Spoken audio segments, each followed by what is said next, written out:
అందరూ నమస్కారం. ఇది రాళ్ళకాయ, పెద్దవి ఉంటాయి కాయలు. ఇది ఎండిపోయింది, ముదిరిపోయింది. ఎవరికైతే విరోచనం కాదో మలబద్ధకం ఉంటుందో వాళ్ళకి ఈ రేలకాయ గుజ్జుతో విరోచనం అవుద్దనమాట. మలబద్ధకం పోద్ది. అంటే ఏ రోజు కాదు, ఈరోజు నైట్ వేసుకుంటే రేపు ఫ్రీ మోషన్ అయిపోద్ది, మళ్ళీ రేపు నైట్ వేసుకుంటే ఫ్రీ మోషన్ అయిపోద్ది. ఎలా చేయాలంటే ఈ కాయ చెదకొట్టి ఇలా కొట్టి పైపు ఇచ్చి తీసిస్తే లోపలికి చింతపండు గుజ్జులో ఇలా వస్తూ ఉంటుంది.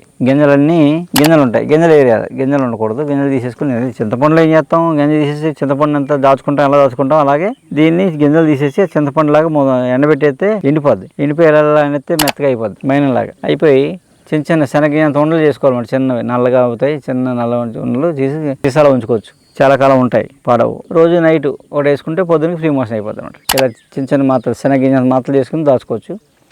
రోజు రాత్రి ఒక మాత్రే, పొద్దున్న ఫ్రీ మోషన్ అయిపోతుంది. ఎలాంటి కడుపు నొప్పి ఏమి ఉండవు, ఫ్రీ మోషన్ అవుద్ది. ఇది వాడడం వల్ల ఏమి ఇబ్బంది ఉండదు, ఇంకా అలవాటు అయిపోవడం అలాంటిది ఏమి ఉండదు అనమాట. అలాంటి అందులో పెద్ద విషయాలకు బాగా పనిచేస్తుంది, వేసుకోవచ్చు.